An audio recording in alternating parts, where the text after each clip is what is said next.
Bütün yolculuk boyunca duyduğumuz sesler işte tam böyleydi. Derinlerden yükselen bir devin sesleri.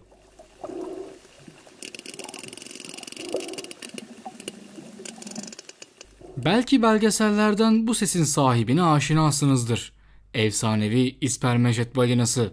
Boyları 20 metreye bulabilen devasa bir hayvan.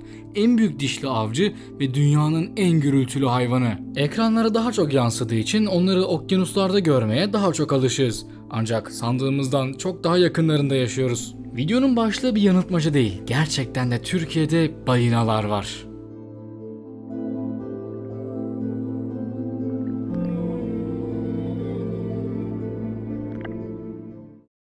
Dünyada korunması gereken en önemli ekosistemlerden biri bana sorarsanız kesinlikle Akdeniz'dir.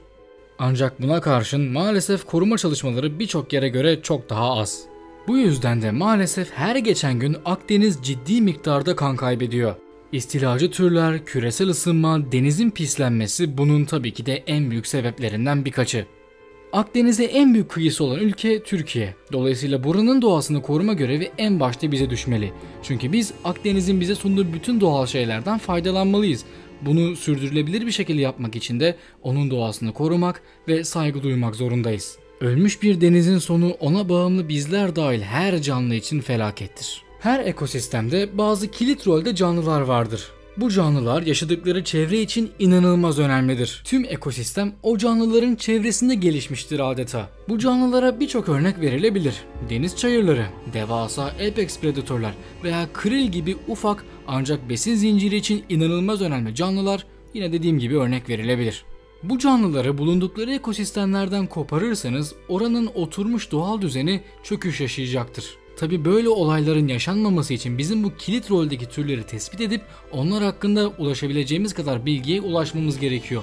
Çünkü ne kadar çok şey bilirsek o kadar iyi koruyabiliriz. Eğer konumuz Akdeniz'i korumak ve onun doğası hakkında yeni şeyler öğrenmekse burada yaşayan İspermejet balinaları büyük önem arz ediyor.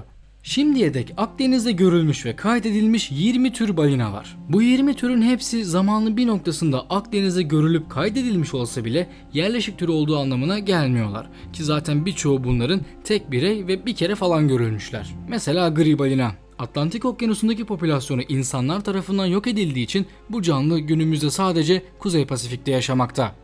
Ama yine de yollarını kaybedip ta Akdeniz'e kadar gelen bireylerin varlığı biliniyor. En son 2021 yılında Fransa açıklarında gözlemlenmişti mesela. O birey bayağı sağlığını yitirmişti. Çünkü doğal ortamından çok fazla uzakta ve beslenebileceği çok da bir kaynak bulunmamakta. Her ne kadar kaydı bulunsa da gri balina kesinlikle kalıcı bir tür değil. O olmasa bile Akdeniz'in yerlisi balina türleri de var. Ama Akdeniz çok büyük bir yer. Dolayısıyla bu denizde yaşayan her balina türü Akdeniz'e kıyısı olan her ülkede bulunmayabiliyor. Katil balinalar olarak da bilinen orkalar Cebeli Tarık Boğazı'ndan çok da ileri gitmiyorlar açıkçası. Her ne kadar İtalya, Fransa, Lübnan gibi ülkelerde tek tük kayıtları olsa bile çok nadiren o kadar doğuya gidiyorlar. Mesela Türkiye'de şu ana kadar hiçbir orka kaydedilmedi. Yani bir canlının Akdeniz'in bir köşesinde olması bütün Akdeniz'de o canlıya rastlayabileceğiniz anlamına gelmiyor. Türkiye'de görülmüş ve gelecekte de görülmesi olası 8 tür balina var. Yaşamakta olan en büyük ikinci hayvan uzun balina. Onun daha ufak ve kıyıları seven akrabası minke balinası. Küvye'nin gagalı balinası. Yunus dendiğinde akla gelen ilk tür afalina. Tırtak. Tırtağa benzese de daha küçük çizgili yunus. İlk gördüğünüzde afalina zannedebileceğiniz pürüz dişli yunus. Kaşalot diye de geçen İspermejet balinası. Bunlar haricinde sadece birkaç kere görülmüş yalancı katil balina ve Kuzey Ege, Marmara ile Karadeniz'de görülen mutur da var. Ancak biz bugün tek bir türe bakacağız. O da derin denizlerin dev koruyucuları İspermejet balinaları. İspermejet balinası gerçekten devasa bir canlı. En büyükleri 20 metreye varıp 40 tona kadar çıkabiliyor. Bu boyutlarıyla da en büyük dişli balina türü oluyor. Peki bu dişli balina ne demek? Balinalar yani taksonomide Cetacea dediğimiz grup ikiye ayrılmakta. Bunlar dişli balinalar ve balenli balinalar. Balina dendiği zaman akla ilk olarak gelen türler balenli balinalarda sınıflandırılmaktadır. Kambur balina, mavi balina ve gri balina bunlara örnektir. Bu gruptan gelen canlıların dişleri yoktur. Onun yerine balen denilen keratin yapılı yapıları bulunmaktadır. Ağızlarını kocaman açıp alabilecekleri kadar balık, kril ve buna benzer ufak canlıları filtre ederek yerler. Öte yandan dişli balinalar adlarından da anlaşılabileceği gibi dişlere sahipler. Yunuslar da bu grubun altında yer alır. Yani her yunus türü aslında bir balinadır. Dişli balinalar kendi aralarında birçok gruba ayrılıyor. Bunlardan biri Physeteroideae adlı bir üst familya. Bu grupta kendi içinde iki farklı familya barındırmakta. Physeteridae ve Cogidae. Cogidae familyasında yaşayan iki tür bulunmakta. Cüce ispermeçet balinası ve pigme ispermeçet balinası. Physeteridae familyasında ise yaşamakta olan tek bir tür var. O da bildiğimiz ispermeçet balinası. Her ne kadar familyasında yaşayan tek tür olsa da eskiden çok daha fazla çeşitlilerdi. Physeteridae familyasına ait en eski türler aşağı yukarı 25 milyon yıl önce geç Oligosen döneminde yaşamıştı. Ama en yaygın oldukları dönem Miyosen dönemdi. Bu dönemin sonlarında muhtemelen iklim değişikliği ile alakalı olarak bir sürü değişim yaşandı okyanuslarda. Sonuç olarak Physeteroideae grubunun birçok üyesi bu dönemde yok oldu. Ancak ispermeçet balinasının soyadtığı bir şekilde hayatta kalmayı başardı ve evrimsel süreçte büyüdüler ve sonuçta günümüzdeki hallerini aldılar. Demin bu canlının ne kadar büyüyebileceğinden bahsetmiştik. Bundan olsa gerek yetişkin, sağlıklı bir ispermeçet balinasının doğal düşmanı bulunmamakta. Yalnız yavru, yaşlı veya yaralı bireyler bazen orkaların hedefine girebiliyor. Ancak onun dışında ispermeçet balinasının doğal bir düşmanı yok. Çok sosyal ve zeki canlılardır. Dişiler ve yavrular küçük gruplar halinde yaşarlar. Erkekler ise üreme dönemlerinde dişilerle bir araya gelene kadar yalnız dolaşırlar. Dişilerin hamilelik süresi 14 ile 16 ay arası değişkenlik gösterebilir. Bu uzun sürenin sonucunda da 3 metreyi bulabilen yavrularını doğururlar. Yavrular doğduklarından itibaren 2 yıl civarı annelerinin sütüyle beslenir. Evet, bu hayvanlar memeli, bunu unutmayalım. Sütten kesildikten sonra bile anne onları bırakmaz. 10 yılı aşabilen bir süre zarfında onlara bakmaya devam eder. Ve yavrularına bulunduğu grubun kültürünü, göç yollarını, avlanmayı ve buna benzer şeyleri öğretir. Yani kendi bildiğini sonraki nesillere aktarır. Bütün bunları da videonun başında size dinlettiğim klik seslerini çıkararak yaparlar.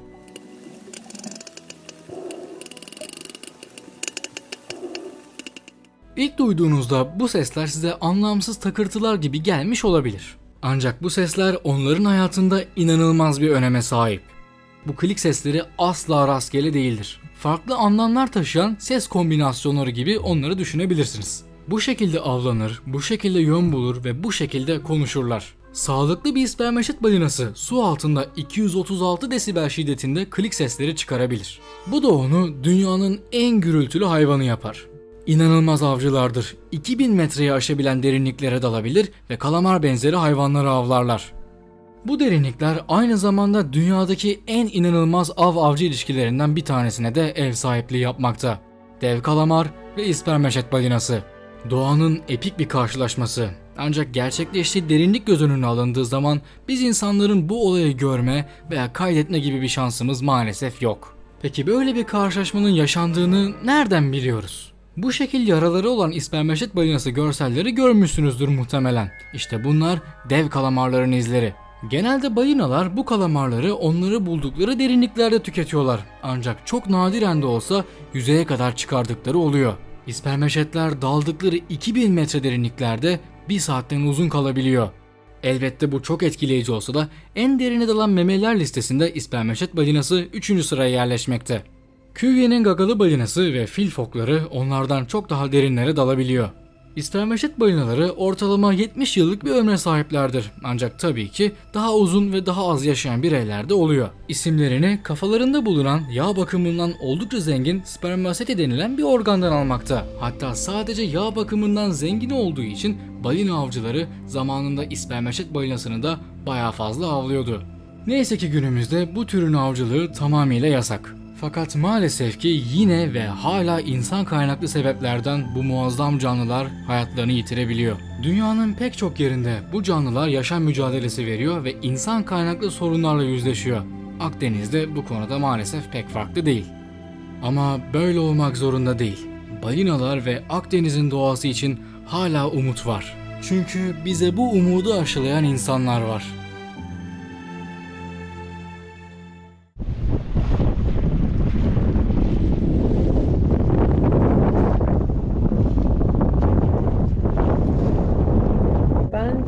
İsa Pilava. Biyoloğum. Aynı zamanda şu an Bremen Üniversitesi'nde Almanya'da deniz biyolojisi yüksek lisansı öğrencisiyim.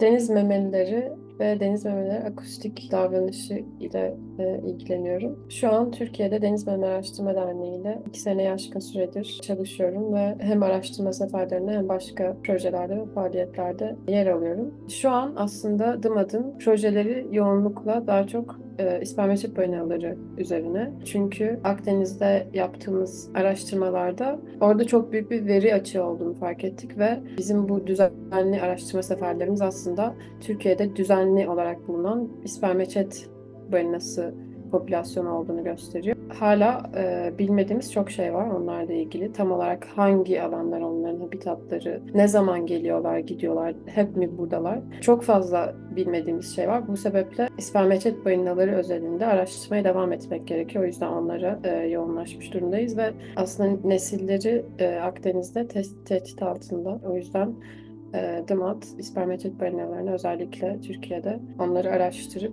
koruma alanlarının oluşturulmasını amaçlıyor aslında. Batı Akdeniz'de, özellikle Batı, Kuzey Akdeniz'de araştırmalar çok yoğun olarak gerçekleştiği için orada daha böyle popülasyon, habitat, kaç sayıda oldukları ile ilgili bilgiler daha net.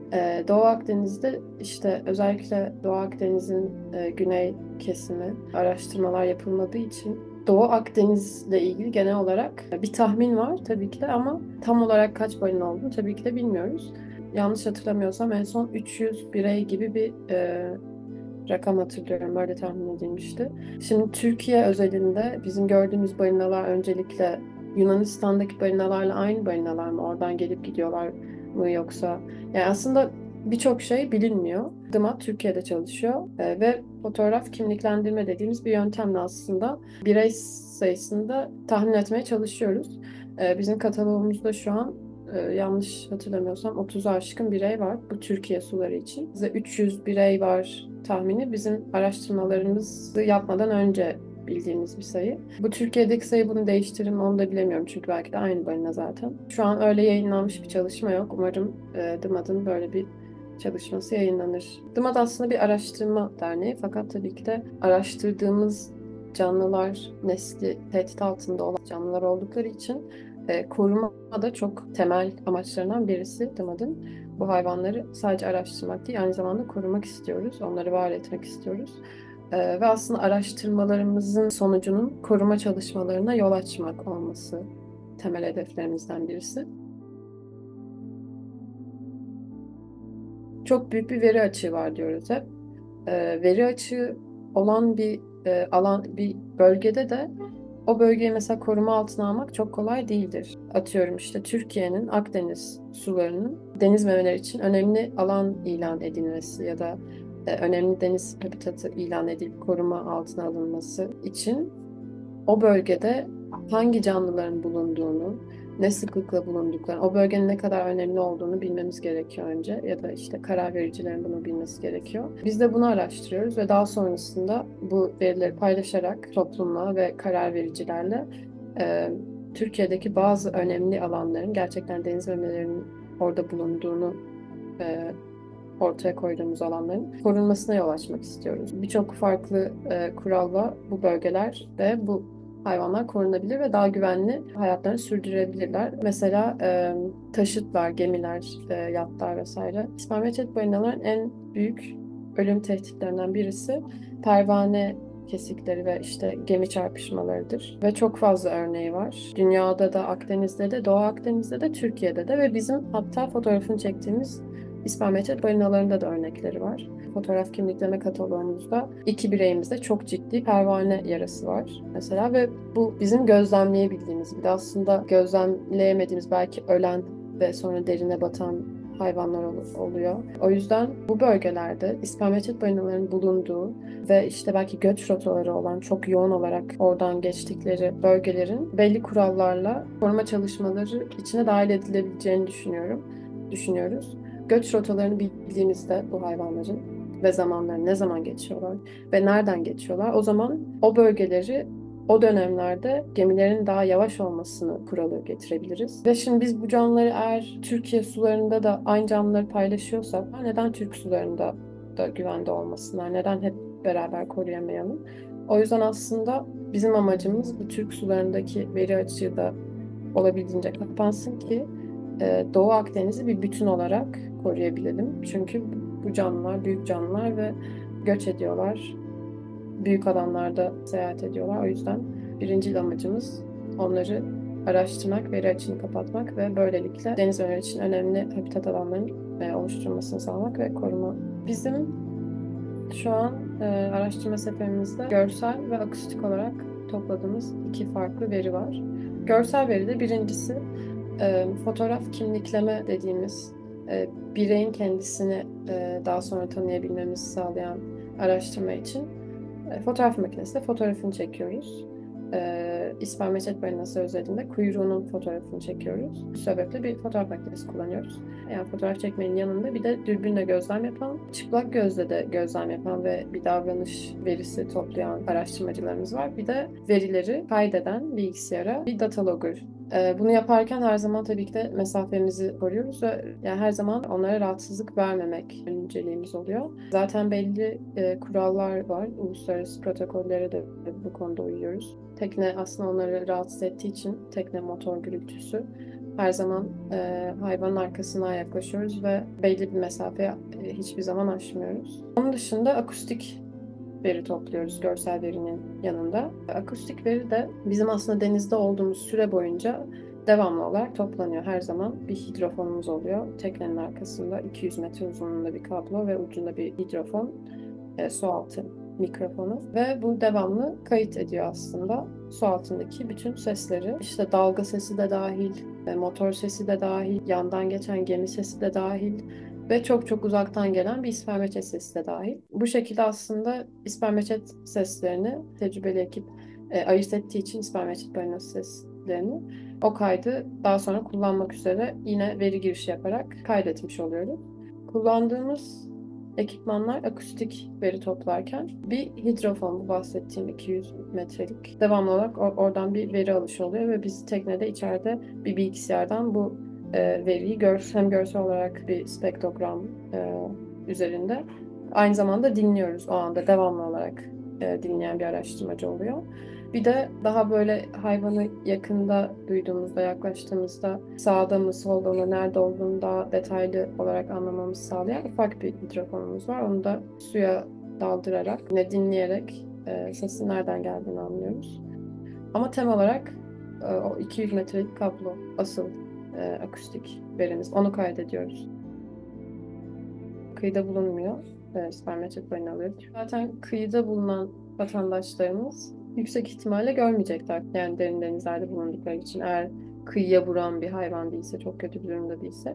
O yüzden evet tekne aracılığıyla açıklarda bulunan insanların karşısına çıkabilir. En ideali bir ispermeçet balinası gördüğünüzde ona yaklaşmamak olur. Çünkü rahatsızlık verme ihtimali çok çok yüksek. Uzaktan gözlemleyebiliriz. Öncelikle DIMAD'ın bir balina gözlem ağı var. Ve bu aslında vatandaş bilimini Türkiye'de hem yaymak hem balina ile karşılaşabilecek insanların bilime, buradaki veri açığına katkı sağlayabilmelerini önünü açmak için kurduğumuz ve oluşturduğumuz bir proje. Bu ağa dahil olarak o an balinayı gördükleri an oradaki GPS lokasyon bilgisini kaydedip fotoğraf çekebiliyorlarsa fotoğrafını, videosunu çekip bize göndermelerini istiyoruz. Ki biz bunu bilimsel olarak kaydettiğimiz veriye dahil edebilelim ve o hayvan orada bulunuyor, şurada bulunuyor ve ne durumda bunu araştırabilelim. Onun dışında her zaman hayvanın arkasında bulunması gerekiyor. 200 metreyi 200 metre, 150 metre bandından daha fazla asla ama asla yaklaşmamak gerekiyor. Çünkü rahatsız olacak hayvan ve belki erkenden dalmak isteyecek, belki stres olacak. Erkenden dalarsa yukarıda dinlenme süresini kısıtlamış oluyor. O zaman aşağıda yeterince beslenememiş oluyor. Bu gibi aslında gemi trafiği fazla olan yerlerde devamlı olarak böyle stres altına girdiğinde hayvan gitgide aslında hayat kalitesi düşüyor ve işte daha zayıf bireyler görmeye başlıyoruz vesaire. O yüzden her zaman ama her zaman mesafeyi koruyoruz. Motorun Yani çok uzaktan görsek bile motorun kesinlikle hızının azalması gerekiyor. O gördüğünüz bireyin yanında görmediğiniz bir birey olabilir. Motor çok yüksekken çarpabilirsiniz. En iyisi aslında durmak. Çünkü aşağıdan çıkıyordur bir hayvan. Bu şekilde bir çarpışma yaşanıyor genelde. Onun dışında tekneyi durdurup en iyisi bence gözlemlemek ve rahatsızlık vermeden hayvana o anın tadını çıkartmak ve fotoğrafını çekip bize göndermek diyebilirim. Akdeniz'de bu yaz GGDS 2024 yazı için gerçekleştirdiğimiz bu seferin sorumlusuydum. Ve aslında çok mutluyum ekip olarak. E, Çok güzel bir takım olduğumuzu düşünüyorum. Hem güzel bir dostluk edindik, hem profesyonel anlamda hep birbirimizin açığını kapatmak istedik. O yüzden aslında ekipten ilk günden itibaren çok mutluydum ve memnundum. Ve seferin ilk başta biraz aksiliklerle başlaması, sonra herkesin yine de mesela zorlansa bile, ki deniz zordur aslında yani. Hem deniz zordur, hem doğa genel olarak ya da vahşi hayvanlarla çalışmak zordur. Ve bu ekipte biz aslında herkes bunu isteyerek ve severek yapıyorduk. Yani severek zorlanıyorduk. Ve bu beni çok mutlu eden bir şey. O yüzden o zorlanmayı sevme, onun üstesinden gelme ve daha sonrasında öbür gün sabahın erken saatlerinde gün ışığıyla birlikte kalkıp denizin ortasında dürbünle denizi seyretme, hayvan arama. Ee, Bu beni oldukça aslında etkileyen ve duygulandıran da bir şey. Bence çok güzel bir iş çıkarttık. Çok keyifliydi. Ve balina da gözlemledik. İspanyol balinasıyla karşılaştık ve hem görsel hem akustik veri kaydedebildik. Bu önemli. Fotoğraf kimliklendirme için de fotoğrafını çekebildik. Keyifli geçti. Yani ben çok mutlu oldum. Şimdi asıl şeye gelirsek, bizim namımızı gördüğümüz ana gelirsek, şey çok güzeldi. Hepimiz çok yorulduk ve son günümüzdü. Şimdi çok şey, yani hepimiz son günümüz ve çok şeyiz böyle, hani bugün gördün gördün, hani görmediysen yani diğer seferi falan böyle düşünüyorsun. İşte asıl o mükemmel canlıyla karşı karşıya geldiğimiz andan bahsedeceğim biraz. İşte böyle bir 3 saat falan. Hep zaten ses geliyor. Ses kesinlikle, akustikte bir ses alıyoruz. O dalgalara rağmen o tutunuyorum böyle direğe. Bakacağım yani, bulacağız o hayvanı. Bugün son gün çünkü falan. Hepimiz 3 saat sonrasında böyle ses kesildi. Hepimizin biraz modu da minnacık düştü böyle. Her şey çok güzel başlıyor aslında. Çok basit şeyler olabilir ama benim için çok anlamlı mesela. Aşağı gittim, Leyla şey dedi bana. Ya Tutku, hayvan sesi duyuyorum, bakar mısın dedi. Böyle kulaklığı çıkardı, zaten o bir tane birey duyduk bu arada. İki birey vardı yani, o ekranda da iki birey gösteriyordu. Ve şey böyle Leyla hani şey diyor, "Hmm, bu hayvan bak çok yakında" falan diyorum. Kesinlikle hayvan, sana inanıyorum, bu hayvan yani diyorum böyle. Sonra delirdik ikimiz de, biz artık hani sesin yönünü bulmak istedik ve direction'la böyle bir cihaz var, böyle koyuyorsun suyun dibine, batırıyorsun, sana o sesin yönünü gösteriyor aslında. Biraz zor bir alet kullanımı bence. Özellikle motoru durdurman gerekiyor ve dalgalar seni böyle sallıyor.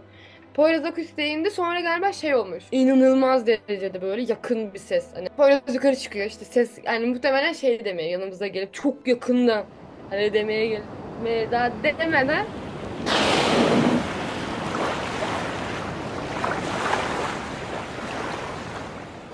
onu duyduk. Ben güverteye nasıl koştum bilmiyorum. Oradan yukarıya nasıl çıktım hatırlamıyorum. Hani sadece hepimiz koşturduk. Bir de şey, herkes görev yerine gibi bir şey duydum. Bir onu hatırlıyorum, o kadar. İlk başta ben yukarıdayım, işte Poyraz GoPro ile çekmeye çalışıyor falan. İşte Seçkin fotoğraf makinesi. Uğraş Hoca zaten fotoğraf makinesiyle falan. Hatta zaten bu şeyde çok kayıplarımız da oldu. Bir drone'umuz gitti. İki Poyraz'ın fotoğraf makinesinin güneşi. Bu yola biz çok şey feda ettik aslında. Şey zaten yukarı işte ben fotoğraf çekiyorum. Hayvan o kadar güzel ki, ya o kadar her bunu anlattığımda tüylerim diken diken oluyor. Biz balina gördük, suyun artık o kuyruk geliyor. Kuyruk diye bağırıyor. O da mükemmel. Böyle sanki şeydesin. Bambaşka bir yerde hissettiriyor o sözde sen. Kuyruk geliyor falan diye. Kuyrukla girdi. Artık muhtemelen canlı, yani suyun bilmem kaç metre derinliklerinde ve biz Hala ondan bahsediyoruz. Benim gözlerim doldu işte. Işık galerime bir tane fotoğraf bırakmış kendisi. Mükemmel bir fotoğraf. Gördüğü an kendini çekmiş ve ağlıyor falan. Ve şey vardı. Bence ben şeyde inanıyorum. Bu hani işte o balinayı görmemiz, evet, mükemmel hissetmemizin bence en büyük sebebi şey de olabilir. Biz çok böyle olmuştuk artık, yani mükemmel eğleniyorduk. İşte her gece işte yatmadan önce komik şakalar, işte Uğur Hoca'nın sürekli leblebi ağzına atıp güldürmeye çalışması, suya girmemiz, denize girmemiz. Sen bir grupsun ve o grup senin, yani hep beraber çok hype'lıyoruz birbirimizi. Ben zaten özellikle o Starbucks yuvarlak masasında oturduğumuzda böyle bir şey olacağını düşünmüştüm, yani bu kadar samimi olacağımızı ya da hostelde kedileri sevdiğimiz zaman böyle tatlı şeyler olacağını düşünmüştüm ama bu kadar olacağını düşünmemiştim. Yani dediğim gibi, yani o gördüğümüz an o heyecanı yaşamam belki de benim ekibimin bana verdiği o şeyle, gerçekten destekle de ben böyle mutluyum. Çok mutluyum yani gerçekten bu konuda. Çok güzel zamanlar geçirdim. Bu projeyi gördüğüm an çok heyecanlanmıştım. Hem hobimi hem de işte denizde olmayı çok seviyorum zaten. Hem hobimi hem de projeyi yapabilmek çok güzeldi. İşte son güne kadar hepimiz böyle her sabah kalktığımızda balinayı göreceğiz.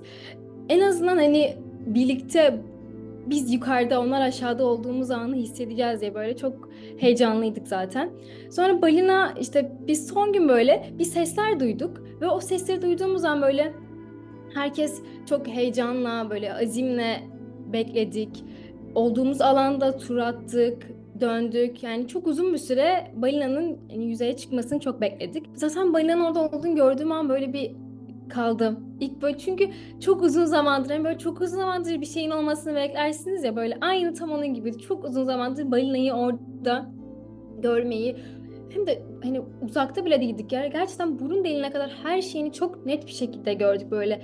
Yani daha uzakta görmeyi bekliyordum ben. Hiç bu kadar da yakınımıza gireceğini düşünmemiştim. Zaten balina döndü öbür tarafa doğru, teknenin diğer tarafına döndü. Kimse kimseyle konuşmuyor, böyle bir sessizlik. Herkes sadece bir şekilde bir şeyler yapmaya çalışıyor. Ben gördüm böyle böyle bir içim mutluluk, böyle bir huzur da oldu insanın içi. Benim direkt gözlerim doldu zaten.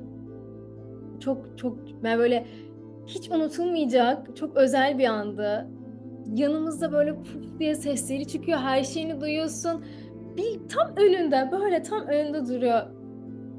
Tarif edemeyecek kadar güzel, böyle insanın içini böyle huzur kaplandıran, böyle gözlerini dolduruyor ama böyle mutluluk gözyaşları gibiydi. Çok çok güzel bir andı. Bu projeleri ilk kaplumbağalarla başladım. Geçen sene 2,5 ay boyunca karette araştırmaya gittim.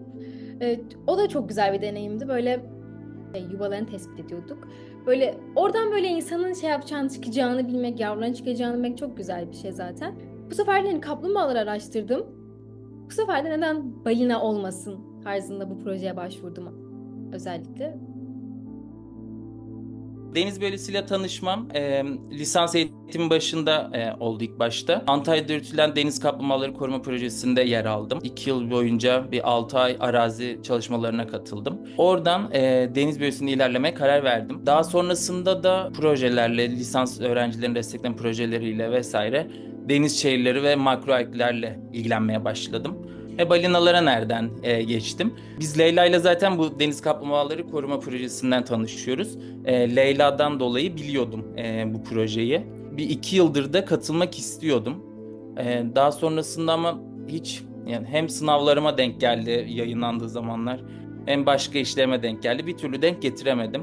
Bu yılda denk getirebildim ve katıldım direkt. Ben algler ve deniz şeyleri üzerine çalışıyorum ama tek ilgi alanım bu değil. Genel bütün deniz canlıları ilgi alanım. Ya gönüllü olarak çalışmak herkesin yapabileceği bir şey değil. Orada sağlığından oluyorsun zamanda, çünkü o teknede alışma süreci bambaşka bir şey. Benim ilk günüm zaten mide bulantısıyla geçmişti. Sağlığından veriyorsun, uykundan veriyorsun, zamanını harcıyorsun. Yani bunu herkesin yapabileceği bir şey değil ve bunu isteyerek, severek yapıyorsun. Yani bizim olduğumuz ekip kısa bir süre olsa da, yani kısa bir süre birlikte olsak çok iyi uyum yakaladık bence ve güzeldi. Çok keyifli geçti bu süre. Yani kimse açık aramadı. Herkes birbirine daha çok nasıl yardımcı olabilirim, nasıl bu işe daha çok destek verebilirim düşündü. Herkesi de çok sevdim o ekipteki. balinanın ilk başta sesini duydum, görmedim. Poyraz balina diye bağırınca ben balinanın çıktığını, su üzerine çıktığını anladım. Ve o an zaten herkes onun heyecanıyla ve bir kuyruk fotoğrafı yakalamaya çalışıyorlar. O an hala da yaşıyorum. Şu anda anlatırken yaşadım yine. Yani çok heyecanlı bir şeydi. Sonra o drone'un düşüşü mesela çok üzücüydü. Ama yani bütün hepsi o 10 dakikalık bir olay mıydı? Yani o kargaşa. Ama mükemmeldi ya. Yani aklımda duruyor yani hala her dakikası canlı bir şekilde duruyor ve e, herkesin o heyecanını hissetmek çok güzeldi. Benim için de zaten direkt çok güzel bir deneyimdi. Balinayı gördüğüm andansa o geçirdiğimiz süreç genel olarak beni daha çok heyecanlandırıyor. Bunun bir parçası olmak beni daha çok heyecanlandırıyor. Yani sonuçta orada bir koruma çalışması için veri topluyoruz ve bir işe yarar hissediyorum bunu yaparken. Böyle yani çok heyecan verici ve güzeldi. Akdeniz yoğun bir tehlike altında, tehdit unsurları çok fazla. Bunları da minimuma indirmek yine zamanla ve çabayla oluşacak bir şey. Yani farkındalıkla en aza indirilebilir. Balinalar da Akdeniz ekosistemin vazgeçilmezleri. DMAT, Türkiye'de deniz memelileri adına çalışan öncü bir dernek. Bu projeler de hem ilerideki çalışmaların önünü açacak, hem yeni araştırmacıların bu alana yönelmesini sağlayacak ve sağlıyor da. Biz de bunun için elimizden gelen ne geliyorsa yapmaya hazırız. Ben bu projeye katılırken insanlar balina gözlemeye gittim. Türkiye'de balina var mıymış diye soruyorlar. Yani aslında çevremizde bir sürü hayvan var ama kimse bunları bilmiyor. Birazcık da insanların bilinçlenmesi lazım. Aslında araştırmayı sevmeleri lazım. İnsanları bilinçlendirmek en önemli şey. Özellikle belki de bilmiyorum çocukken, küçük yaştaki insanlardan başlayarak bu bilinçlendirmeyi sağlayabiliriz. Biz aslında bu canlıların burada olduğunu bilelim. Onlar hakkında daha çok şey öğrenelim. Onları sevelim ki korumak isteyelim yani. İnsanlar da korumak istesinler. O yüzden de aslında topluma ulaştırmaya çalışıyoruz çalışmalarımızı. Bu yıl biz geldik ve bizim çevremiz artık Akdeniz'de balina olduğunu biliyor. Bu bir şekilde ondan ona yayılacak. Yani bu seferler yapıldıkça daha çok insan öğrenecek ve herkes bilecek ki Türkiye'de balina var.